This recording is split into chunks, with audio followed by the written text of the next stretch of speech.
আপনাদের কাছে আমার একটা অনুরোধ, এই ভিডিওটি সবাই একটু শেয়ার করে দিবেন প্লিজ। টঙ্গিবাড়ি থানা লিগ্যাল যুব সংঘ এই সংগঠনের পক্ষ থেকে আলহামদুলিল্লাহ আমরা অনেক লোক পরিদর্শন করতে এলাম। এসে খুবই খারাপ লাগতেছে যে ভাই আপনারা পাশে থাকলে দেখতে পারবেন খুবই মর্মান্তিক ভাবে 3টা ঘরে আগুন লেগে একবারে জ্বলে পুড়ে ছারখার হয়ে গেছে। যে আল্লাহ ভাইকে দের ধৈর্য ধারণ করার তৌফিক দান করুক। আমাদের পাশে থাকলেই দেখতে পারবেন খুবই মর্মান্তিক ভাবে জ্বলে পুড়ে ছারখার হয়ে গেছে ব্যক্তিগত ঘরগুলা। উদ্যোগে 10টা টাকা সংগ্রহ করে নিজেরা কোনো চাঁদা না, এই সমিতির মেম্বার যারা আছে এখন থেকে সংগ্রহ করে, যেখানে বিপদ, একটা মেয়ের বিয়ে, একটা বাড়িতে ক্ষতিগ্রস্ত হয়েছে, একটা যে কোনো একটা সমস্যা, ওই জায়গায় যারা ঝাঁপায় পড়ে অসহায়ের জন্য আর কি। যাই হোক, আমি দু একটা কথা বলি এখন। তোমরা কিছু বলো, তোমরা বলো। আসসালামু আলাইকুম রহমতুল্লাহ। টঙ্গিবাড়ি থানা যুব সংঘ, এখানে আমাদের যেমন আমাদের লক্ষ্যটা হলো অসহায় মানুষের পাশে দাঁড়ানো, অন্যায়ের প্রতিবাদ করা, ইসলামী বিধান মেনে চলা। তো আমরা বিগত কিছুদিন আগে আপনাদের এই ঘটনাটা দেখছি যে আপনাদের একটা আগুন লেগে আপনাদের এখানে বাড়িঘর অগ্নিকাণ্ডে ক্ষয়ক্ষতি হয়েছে এবং কি এই সব কিছু মানে পুড়ে গেছে। তো আমরা যারা বিদেশি প্রবাসীরা আমাদের কমিউনিটির সাথে সবাই অ্যাক্টিভ আছে, তাদের সাথে আমরা কথা বললাম। কথা বললা আমরা মোটামুটি একটা আপনাদের সামান্য একটা অনুদান নিয়ে আসছি আপনাদের পাশে দাঁড়ানোর জন্য, এবং এভাবে আমরা প্রত্যেকটা কাজ যে কোনো জায়গায় হয় ইনশাল্লাহ আমরা করি। আমাদের জন্য দোয়া করবেন, আমরা যতটুকু পারি আপনাদের পাশে থাকবো। এবং শুধু এই জায়গা না, যে কোনো জায়গায় হোক অন্যায়ের প্রতিবাদ হইলে, অন্যায় হইলে আমরা এখানে প্রতিবাদ করবো, এবং ক্ষয়ক্ষতি হইলে এখানেই করবো, এবং আমরা ইসলামিক বিধান মেনে চলবো। তাই আমাদের এখানে আমরা ছোট্ট একটি করবো, আমরা কিছু অনুদান আপনাদের দিমু, আপনাদের কোনো ফেস নিব না এবার আমাদের, কারণ যারা যারা এই বিদেশি প্রবাসী বাইরে দিছে তাদেরকে একটু দেখাইতে হইব। আপনাদের এখানে কোনো মতামত আছে কিনা, আপনাদের কোনো মতামত আছে কিনা জানান। মতামত কি, আমি আপনার একটা কথা, আমি কোনো সংগঠনের যদি কোনো অনুদান হয় তাইলে আমি কোনো সমস্যা নাই। হ্যাঁ, আর হয়তো আছে না যে ওই সাধারণভাবে এগুলার মধ্যে আমি আগ্রহী না। বুঝছি আপনার কথা, আপনাদের ওই ফ্যামিলির লোক না। আচ্ছা, আমি এটা আমি ফিনিশিং দিব না, আমি বলার মধ্যে এটা ফিনিশিং দিয়ে দেব, সমস্যা নেই। আমি জানেন আপনি কান্দেন না যাক, আর ওনার এই করে আর লাভ নেই। আসসালামু আলাইকুম। আমাদের টঙ্গিবাড়ি থানা যে এই সংস্থানটা, আমাদের এই সংস্থানের জন্য আপনারা সবাই দোয়া করবেন যে আমরা এই সংস্থানটাকে অনেক বড় সড়ো করতে পারি, আমরা যে সবাই অসহায় মানুষের পাশে দাঁড়াইতে পারি। তো এই বলেই এটা কাজটা করা হোক।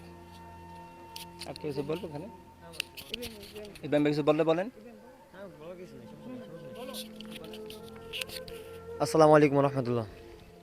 আশা করি সবাই ভালো আছেন। দূরপ্রবাসে যারা আছেন, আল্লাহ পাক তাদেরকে নেক হায়াত দান করুক এবং কি আরও বেশি বেশি দান করার তৌফিক দান করুক। এখন যে অবস্থা, যেই পরিস্থিতি দেখা যেতেছে এখানে, আসলে আমরা যে অনুদান নিয়ে আইছি এটার কাছে কিছুই না, সামান্য, খুব সামান্য। এত বড় ক্ষয়ক্ষতির কাছে এই অনুদান কিছুই না, কিন্তু আমাদের জন্য অনেক কিছু। আমরা ইয়াং জেনারেশন অনেক কষ্টের বিনিময়ে হয়তো একটা সংগঠন দ্বারা করতে অনেক কষ্ট হয়।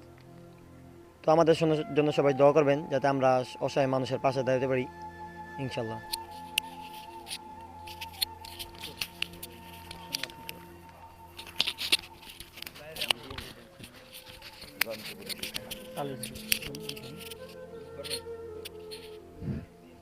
বিসমিল্লাহির রহমানির রহিম।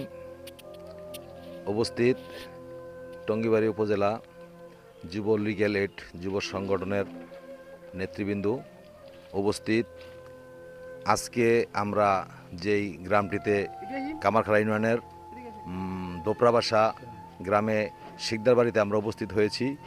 উপস্থিত আছেন এই পরিবার, যেই পরিবারটি অল্প কয়েকদিন আগে আগুনে নিঃস্ব হয়ে একদম বিলীন হয়ে গিয়েছে। যখন মানুষ, এদেশের মানুষ, বাংলাদেশের মুসলমানরা ঈদের উৎসবে উন্মাদ ছিল, তখন এই পরিবারটি হাহাকার হাজারের সাথে তারা মোকাবেলা করেছে।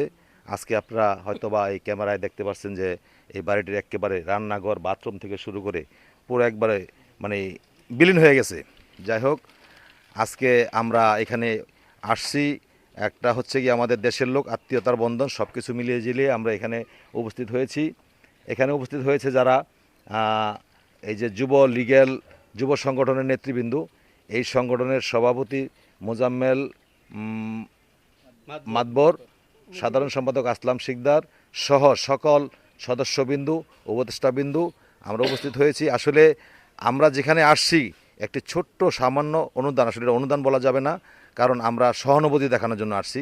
কারণ যেই ফ্যামিলিতে আসছি ওনারা অনুদান নেওয়ার মতো লোক না, কিন্তু আজকে ওনারা আল্লাহর এই আসলে কি নীলা খেলা, এই নীলা খেলায় উনি একবারে নিঃস্ব হয়ে গিয়েছে। এখন আসলে অনুদান না, ওনাদের পাশে আমরা আসছি একটু সহানুভূতি দেখানোর জন্য। যাই হোক, আমরা এই পরিবারটির জন্য আল্লাহর কাছে প্রার্থনা করব যেন আল্লাহ যেন এই পরিবারটি, একটা ব্যবসায়ী পরিবার, একটা নামি দামি পরিবার, শিকদার বংশ, এই পরিবারটি যেন আবার এই বিপদ কাটিয়ে উঠে আবার যেন আল্লাহর রহমতে সকলের মানে ওনার সার্বিক চেষ্টায় যেন উনি আবার পুনরায় এই বাড়িঘর নির্মাণ করে যেন এই যে ধুলোপালি, এই ছালি, এগুলো নিশ্চিহ্ন করে যেন আবার আগের মতো করে এই পরিবেশটা তৈরি করতে এই জন্য পারে। এই জন্য আমরা আল্লাহর কাছে দোয়া করি এবং ওনাকে আমরা মনে প্রাণে দোয়া করি এই বিপদ যেন অচিরেই যেন উনি কাটিয়ে উঠতে পারে, এই আশা ব্যক্ত করছি। এবং আমি এই সংগঠনের প্রতি উদাত্ত আহ্বান জানাচ্ছি, আপনারা যে উদ্যোগ নিয়েছেন এই অসহায় মানুষের পাশে আপনারা